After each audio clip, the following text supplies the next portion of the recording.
Okay, continue. Well, the thing is that I had agreed to do the voter registration drive. And, I mean, the parsonage was a shack. I mean, your daddy had to come over and help me get in the plumbing. I bet he loved that. He did. He was a handyman. A lot of people don't know that about my dad. No, he did the plumbing and the electric work. And Jean was, pregnant. And we were putting up sheetrock. And I put down asphalt tile. Well, really, it was a kind of a ceramic tile. And I was a kind of a handyman back then. But Jean could do most anything. I mean, to be 6 months pregnant, I'm up on the ladder trying to put sheetrock on the ceiling, and she's holding it up with a broomstick on one end while I nailed it up. And I mean, we really had a challenging first marriage, and she loved it. Till we found we were coming back from Sears in the next town, and we ran through a bunch of Ku Klux Klansmen, and they were all in their sheets and pointed hats, and we came around the curve, and I said, "Oh Lord, they're coming for us." And so I said to her, "I want you to, following your Yale Divinity School people, we're going to negotiate from a position of strength. And so if they come to our house, I'm going to go out and talk to them. But I want you to sit up here in the window with a rifle, and you point it at the one I'm talking to, and then I can negotiate from a position of strength." And she said, I can't point a gun at a human being. I said, "That's not a human being, that's the Ku Klux Klan. They don't mind pointing a gun at you." She said, "Yeah, but that's them. I will not point a gun at a human being." And I said, "Come on, what's the matter?" She said, "Look, aren't you supposed to be a preacher?" I said, "Yeah. If you don't understand that under that sheet is the heart of a child of God, you ain't got no business preaching." And I said, "Damn, woman, wait, come on." So she's preaching to the preacher. She's preaching to the preacher. And I said, "Do you realize that, one stick of dynamite and this whole house goes up in smoke? So we don't stand a chance. We can't get out. The stairway's in the front, see?" And she said, "So?" I said, "So?" I said, "You and me, our baby, we gone." She said, "Well, don't you preach about the cross and the resurrection?" She said, "If you don't believe it, you need to quit preaching it and do something else." And I said, "What kind of crazy woman did I marry?" So, but she held on to it, and she would not pick up a gun. And she could shoot. I mean, when we go... She was a country girl. Country girl. And, but she would not think of it. She said, "No." But see, she had studied nonviolence at Manchester. And so she said, "No, let's go talk to the mayor." And so in talking to the mayor, we convinced him that he should he called the Sunnyland Packing Company and the Flowers Bakery, which were the two largest employers in town. And both of the business people told him, "We don't want to raise troubles here. So keep the Klan on the courthouse steps, and don't let them go in the black community, and make sure that the new preacher can have his voter registration drive." Well, it came from the business community. And that was an important lesson, because if you can affect the profit margin by 9 or 10%, much less 15%, you got their attention. You got to get 50% to affect the view of a politician. So it's always more important to stay in touch with the business community. And that's a lesson you carried through the civil rights movement. Through of Atlanta, Yeah. right? And, I mean, like, for instance, we didn't go to Washington to get money for our airport. We went to Wall Street, For the Atlanta the airport. Atlanta airport. And we got now the largest airport in the world. You have a nice airport here in Detroit. And, but ours, But Andrew, going to Wall Street, would you say that's also lessons that you learned when you were on the bank? Weren't you on the banking committee in the yeah, Congress? I was on the banking committee in Congress.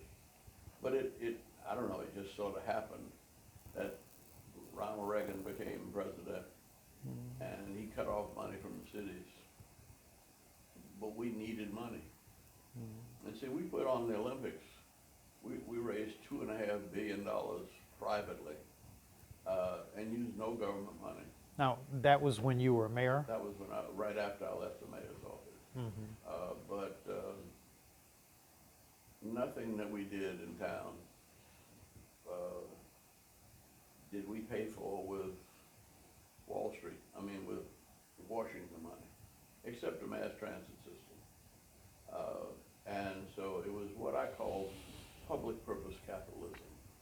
If we could get a consensus, Let's say that again. I like that. public purpose capitalism, All right. if we can define the public purpose and we can agree on what we want to do, then we go looking for the money where the money's most available. Now, when I was working with President Carter and Coleman Young was mayor, I could pick up the phone and call somebody in Washington and hook them up with Mayor Young. And we had a smooth flow of money from the government. But by the time Reagan came in, there was no more money for the cities. And so I couldn't call anybody in Washington much, but I could go to Wall Street. And there's endless money on Wall Street. The Wall Street's problem is how to find ways to invest large amounts of money. When I'm going to say large amounts of money, I mean $5-6 billion at a time. And so when we opened the doors of Wall Street and international finance to Atlanta when I became mayor, and even when I was in Congress, it just, well, we were 1 million people in 1961 when I came to Atlanta. What's the And population of Atlanta now? the metropolitan area is about 7 million. That's amazing. Yeah. And the interesting thing is, a lot of folk from Detroit sold their houses in Detroit, and they came to Atlanta, and they bought a house twice as big with twice as much land for half the money. I don't know if they could do that now, though. Do you think? Now we're getting close to even now, in terms of cost of living. You know, I don't know how we're doing time-wise, but you and I have talked about your international interests in mission work. Could you Well, share a little yeah. bit about that? Well, that's the history of the old Congregational Church. Now, I'm really here with Clark Durant and these Cornerstone schools. And he came up with the idea to tie civil rights leadership with the Founding Fathers, in the sense that we are the Founding Fathers of the Second Great Awakening or something. And, but I picked John Adams. One, he was from Massachusetts, and his father was a Congregational minister. His son became the 6th president, and before he was president, he was on the Supreme Court, and was ambassador to France or Holland or somewhere. Now, is that John Quincy John Quincy Adams? And- Okay. But he also argued the case for the Amistad Rebellion, and set, 1839, right? yeah, and set them free. Mhm. But they eventually came south um, after the Civil War and founded Howard University, Atlanta University, Dillard University, Fisk, you know, there were a network of over 100 schools and colleges. With their height, it was 500. Yeah, That's what I read. yeah, Yeah. well, that's true. And Not all of them black colleges. no, But and they went, but they started before they went to Howard. See, Howard, when Howard was celebrating his 150th anniversary, Adams College in South Africa was celebrating its 168th. It's almost 20 years older than Howard. So some of the slaves went to Africa, went to South Africa, and founded Adams College. And that's where Mandela went to school for a while, Oliver Tambo, and it's where the African National Congress was founded. So, in a mission school. yeah. And one of the reasons why I was able to be successful in the UN was I knew where these mission schools were. In fact, Andrea, my oldest daughter, was working for the United Church as the American representative to be the link with these schools around Africa. And that's where the leadership of Africa was trained. That's where the mission school in India was around Bangalore. That's where the technical revolution started in India. Doshisha College in Japan was a congregational mission school. And the Japanese awakening after the Second World War came from that college and that neighborhood. And so the church that we are part of, that educated us and our parents and grandparents, has been doing that all over the world. Now, when I became an ambassador to the United Nations, I knew that. And so I viewed the leaders of the world different from somebody who had a European view of Mandela, for instance. I mean, at first they thought Mandela was a terrorist, and I said, this man really converted his guards. And when he got out and became president, he insisted that his prison guards be seated with his family, because they had been his family for 27 years while he was in prison. The students who were in jail with him, he didn't let them feel like they were in jail or they were being punished. He took their 10 years in jail, and privately they called Robben Island Nelson Mandela University because you had a lot of PhDs and from all races in there with Mandela. And they ran the prison like a university. And so it was just, and I use that same metaphor with the men out of Jackson Penitentiary. Here in Michigan. Here in Detroit, outside of Detroit. And I reminded them that that half the books of the New Testament were written in jail. That's a good point. So that Joseph The letters of Paul. and his coat of many colors is He spent time in jail. well, if he hadn't been in jail, he wouldn't have gotten close to Pharaoh. Right. And it's, the Lord has been able to work with the struggles of humanity to transform what is physical and political reality into a spiritual phenomenon. Let me fast forward to today. I've never seen division in America greater than today, but with your perspective, being at the heart of the civil rights movement, do you feel that we're any less or about the same amount of divisions in the country along racial lines? And we're much better off. But we're much Better off today. We're better off today because we know how bad we are. See, we watched George Floyd die for 9 minutes and 41 seconds. Because a young lady had He a had a cell phone. cell phone. But they saw that cell phone film that we saw all the way down in New Zealand. And so they were marching for Black Lives Matter in New Zealand, halfway around the world, all over the world.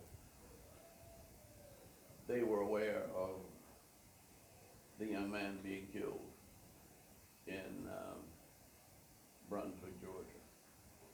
And Emmett Till was killed, I think in the early 50s, before Rosa Parks shut down in the bus. But we didn't know about that until Bob Johnson and started Jet. And he started Jet, and one of the first pictures that was on the front cover of Ebony, I guess it was a picture of the body of Emmett Till. His mother insisted, His mother and sister. yeah, that the Now, be photographed. Yeah. but he was probably, well, if you go to Montgomery, they have an anti-lynching museum.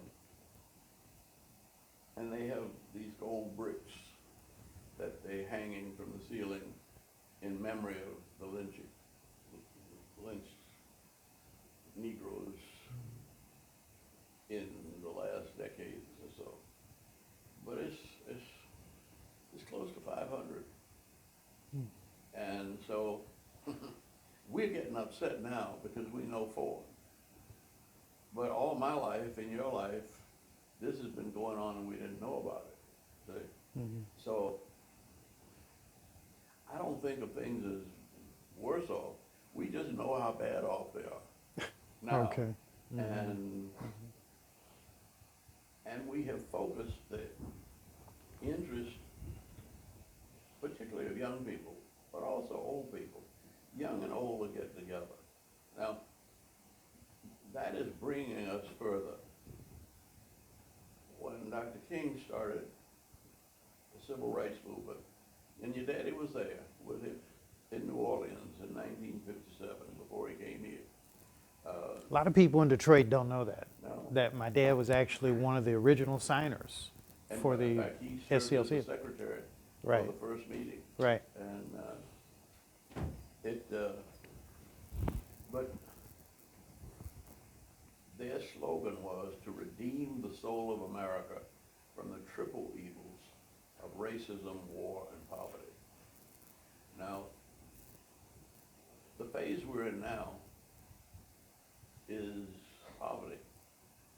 And one of the things that has happened, the great awakening of Black Lives Matter, is that racism and segregation cost this economy, I think the figure they came up with was $21 trillion over a decade. And that the total economy is between 16 and 19 trillion dollars a year.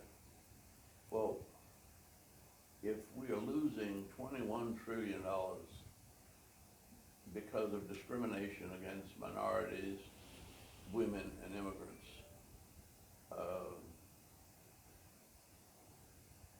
is slowing the growth of the nation and the world economy. And white folk are beginning to realize that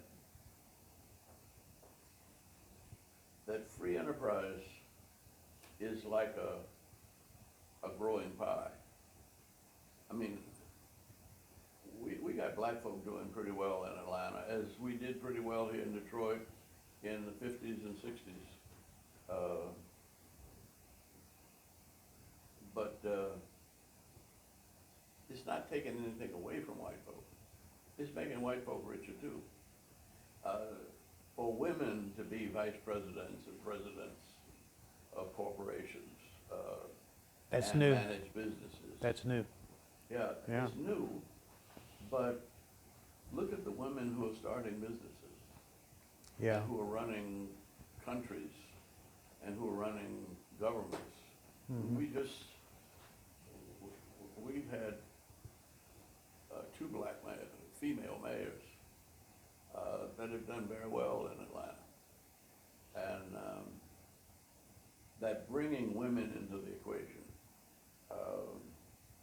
including the unincluded, Right. makes the economy grow for everybody.